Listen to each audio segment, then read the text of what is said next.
In fighting ನಡೀತಾ ಇದೆ. ಕಾಂಗ್ರೆಸ್ ಪಾರ್ಟಿಯಲ್ಲಿ ಭಾಳ ದೊಡ್ಡ ಪ್ರಮಾಣದಲ್ಲಿ ಇನ್ ಫೈಟಿಂಗ್ ನಡೀತಾ ಇದೆ. ಮತ್ತು ಯಾರೇ ಏನೇ ಡಿನೈ ಮಾಡಿದರೂ ಈ ಮುಖ್ಯಮಂತ್ರಿ ಆಯ್ಕೆ ಆಗುವ ಸಂದರ್ಭದಲ್ಲಿ ಈ ಪವರ್ ಹಂಚಿಕೆ ಬಗ್ಗೆ ಭಾಳಷ್ಟು ಚರ್ಚೆಗಳಾಗಿದ್ದಾವೆ. ನನ್ನ ಪ್ರಕಾರ ಬಹುಶಃ ಅದಕ್ಕೆ ಒಂದು 10-15 ದಿವಸ ಲೇಟ್ ಆಯಿತು ಸ್ವೇರಿಂಗ್ ಆಗೋದು, ಮುಖ್ಯಮಂತ್ರಿ ಸ್ವೇರಿಂಗ್ ಆಗೋದು ಲೇಟ್ ಆಯಿತು. ಆ ಸಂದರ್ಭದಲ್ಲಿ ಭಾಳಷ್ಟು ಚರ್ಚೆಯಾಗಿ ಬಹುಶಃ ಅಲ್ಲಿ ಹೈಕಮಾಂಡ್ ಮಟ್ಟದಲ್ಲಿ ಸಿದ್ದರಾಮಯ್ಯ ಮತ್ತು ಡಿ ಕೆ ಶಿವಕುಮಾರ್ ಮಧ್ಯದಲ್ಲಿ ಏನೋ ಒಂದು ಅಂಡರ್ಸ್ಟ್ಯಾಂಡಿಂಗ್ ಆಗಿದೆ ಪವರ್ ಹಂಚಿಕೆ ಬಗ್ಗೆ.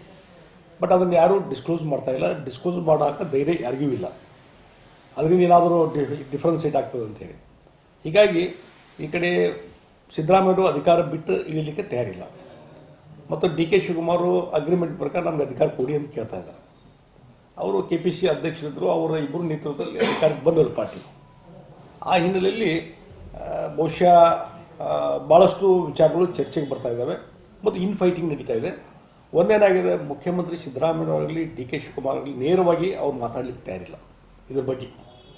ಒಂದು ಸಲ ಸಿದ್ದರಾಮಯ್ಯವರು ಅಂದರು ಈ ಪವರ್ ಹಂಚಿಕೆ ಏನಾದಾಗಿದ್ರೆ ನೋಡ್ರಿ ಅದೆಲ್ಲ ಹೈಕಮಾಂಡಿಗೆ ಬಿಟ್ಟಂಥ ವಿಚಾರ, ಹೈಕಮಾಂಡ್ ಯಾವ ರೀತಿ ಹೇಳ್ತದೋ ಅದ್ರ ಪ್ರಕಾರ ನಡ್ಕೊತೀನಿ ಅನ್ನುವಂಥ ಮಾತು ಹೇಳಿದಾಗ ಅದರ ಅರ್ಥ ಸಮಥಿಂಗ್ ಈಸ್ ಹ್ಯಾಪನ್ಡ್, ಅವರಿಬ್ಬರು ನಡುವೆ ಏನೋ ಆಗಿದೆ.